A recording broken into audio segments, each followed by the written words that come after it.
आपके सवाल हो सकते हैं कि आपने साइनॉप्सिस सबमिट कर दिया पर अभी तक अप्रूवल लेटर नहीं आया, क्यों? ठीक है, सवाल क्लियर है? आपने साइनॉप्सिस सबमिट कर दिया पर अप्रूवल लेटर नहीं आया, इसके कई सारे रीजन हो सकते हैं। पहला रीजन हो सकता है कि आपने साइनॉप्सिस अभी सबमिट किए हो और 10, 12, 15 दिनों के बाद आप मुझसे कमेंट्स में पूछ रहे हो कि सर अभी तक मेरा अप्रूवल लेटर नहीं आया, अब मैं क्या करूं? ऐसे केस में आपको वेट करना चाहिए।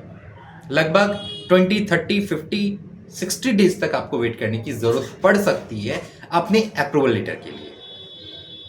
नेक्स्ट क्वेश्चन हो सकता है आपका, अगर आपने 60 डेज से ज्यादा भी वेट कर लिया, अब तक अप्रूवल लेटर नहीं आया, तो ऐसे में क्या करना चाहिए?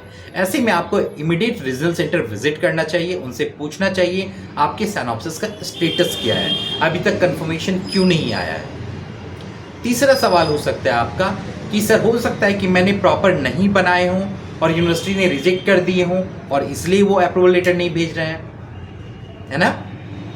तो ऐसे भी केस में आपको यूनिवर्सिटी इन्फॉर्म जरूर करेगी। आपके स्लॉट में लगभग 30 से 60 डेज का टाइम पीरियड होता है, वैसे ऑफिशियल 30 डेज ही मेंशन है आपकी गाइडलाइन में, अलग अलग प्रोग्राम में। तो ऐसे केस में आपको यूनिवर्सिटी चाहे वो अप्रूव हो या ना हो, दोनों ही केस में आपको यूनिवर्सिटी जरूर बताएंगी कि आपका अप्रूव हुआ या नहीं हुआ। अगर अप्रूव हो गया तो आपको प्रोजेक्ट रिपोर्ट सबमिट करना है, अगर अप्रूव नहीं हुआ तो आपको दोबारा साइनॉप्सिस सबमिट करनी है। इन दोनों ही केस में आपको हमारे एंड से सपोर्ट मिल जाता है। इनकेस अगर आप नहीं बना पा रहे हैं तो हमारे एंड से सपोर्ट मिल जाएगा। पर सवाल ये है कि आपको प्रॉपर साइनॉप्सिस बनाने हैं और उस पर प्रॉपर एनेक्सेस पे साइन होने चाहिए, तभी यूनिवर्सिटी के एंड से अप्रूवल मिलेगा आपको। ठीक है, तो आपके क्वेश्चन का आंसर है ऐसे में आपको अपडेट करना चाहिए, मतलब वेट करना चाहिए, क्योंकि आपके सबमिशन 2 वीक पहले हुए हैं। 2 वीक पहले मतलब 15 डेज ही अभी हुए हैं, तो मिनिमम 30 डेज तक तो टाइम लग ही जाता है अप्रूवल आने में, तो इतना आपको वेट करना चाहिए। ठीक है ना? 30 डेज टू 60 डेज।